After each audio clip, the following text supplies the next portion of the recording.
Big news out of Chicago on Tuesday night. Progressive Brandon Johnson scored somewhat of an upset victory against conservative Paul Vallis, beat him 51-48. That is a big victory for progressives in the Windy City. I want to just put up a map here that sort of shows how this happened here. So this is the Chicago primary map on the left, the sort of jungle primary with the 4 different candidates: Vallis, Johnson, Lori Lightfoot, incumbent at the time, and Congressman Chuy Garcia. And then obviously the 2 who advanced to the runoff on the right-hand side, Johnson and Vallis. I call this map a tale of 2 phalluses. Vallis, unfortunately, failed to become king of the phallus. Only one is circumcised. I never noticed how much Chicago represented a soft dick. It really does. It looks exactly like it. I mean, I lived pretty close to the balls.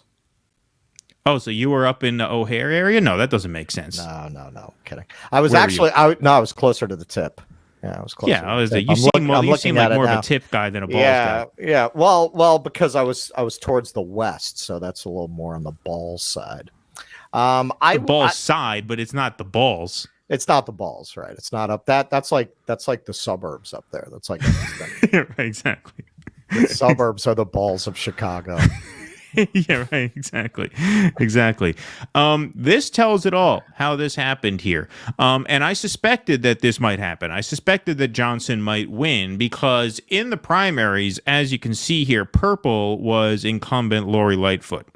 And so as you can see here, from Austin to the Loop area down through the Englewood area, Lightfoot did very, very well in the South Side.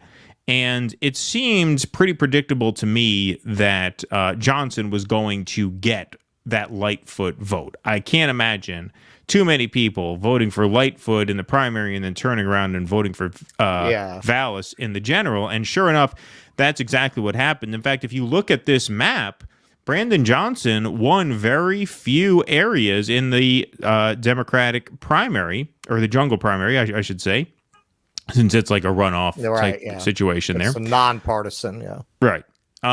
But he picked up all of the Lightfoot areas, just about every single one of them. He cleaned up there, and that was enough to put him over the top, 51-48. Whereas if you look at Vallis's map, Vallis is represented by the sort of fuchsia color in both. He did not expand his map at all. Like, there's not one area that he lost in the primary that he went on to carry in the general, with the exception of some of the Chuy Garcia areas here. You can see in green, that area kind of went pink. Other than that, it all went to Johnson. So you have Vallis failing to claim the phallus, and now you have Johnson, king of the Johnson. There you go. There are a few interesting facets of this that are not headline facets, so they're not getting a lot of coverage. Like, there was virtually no youth turnout in either the primary or the general.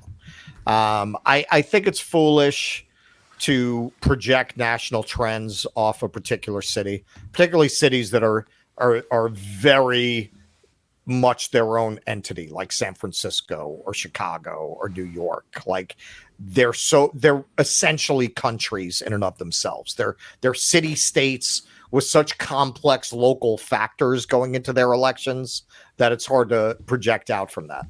I will say, though, Bernie did go in and campaign for Johnson, and it didn't do a damn thing to boost the youth vote.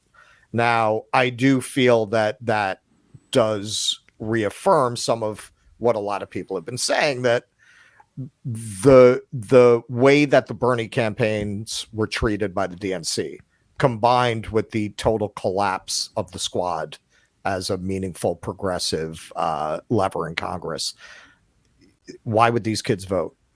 It was always hard to get them to vote. And now you've told them that this is all a show. It's all a lot of bullshit. Doesn't really matter who you vote for. So I think that's interesting. Also, he came out of the teachers union, and the teachers union has been organizing politically since Rahm Emanuel. They've been organized. They first organized as a bulwark against Rahm Emanuel. So the local Chicago press is really seeing this as that movement come into its own. The Fraternal Order of Police, which was in Vallis's corner, they don't have that. They don't have a network. They don't have a war chest for political spending. They don't have an army of people to go out door knocking. So there was really nothing to counterbalance that. Yeah, I mean, this was very much teachers versus cops, right? Because Vallis had the police union on his side, and obviously you had Johnson with the teachers union backing. Lightfoot had neither union in her corner during the primary, which is really what spelled doom for her campaign. But you also have, like, look, this is definitely, I mean, perhaps this wasn't the way the progressives wanted to win. They would have liked a bigger youth turnout, but they have to take the win. This is definitely a huge win for them. It's a huge opportunity. It's also a very high risk opportunity. I mean, this is really the first big chance that progressives have had to prove that they can run a major city. Well, this is another thing. And to, sort of quell the fears of a lot of the normie voters who are afraid of getting their cars jacked. I mean, this is a high risk, high reward situation here. You can kind of tell me de Blasio was the test run in New York, but not really. He was very much a machine politician. He ran Hillary Clinton's 2000 Senate campaign. I mean, he was a machine guy. Yes, he's to the left of most Democrats, but he's like a Katie Porter type. He doesn't really represent the progressive movement in the way that Johnson does. And so this is an opportunity for them. And if they do well, it'll definitely do good things for the progressive brand. If he doesn't, it'll have the opposite effect. So we'll see what happens.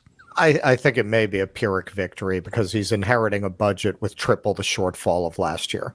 So that makes it very difficult to maneuver, particularly on crime, because that kind of economy tends to create the kind of poverty that leads to crime. Now, he is diverting $150 million into alternative forms of policing and taking it out of the police budget. That is going to be a big test case for that kind of an effort. My fear would be that Chicago crime is going to continue to increase due to factors that he has no real control over. And that's something that people are going to use to discredit that entire effort. But we'll see. Please clap.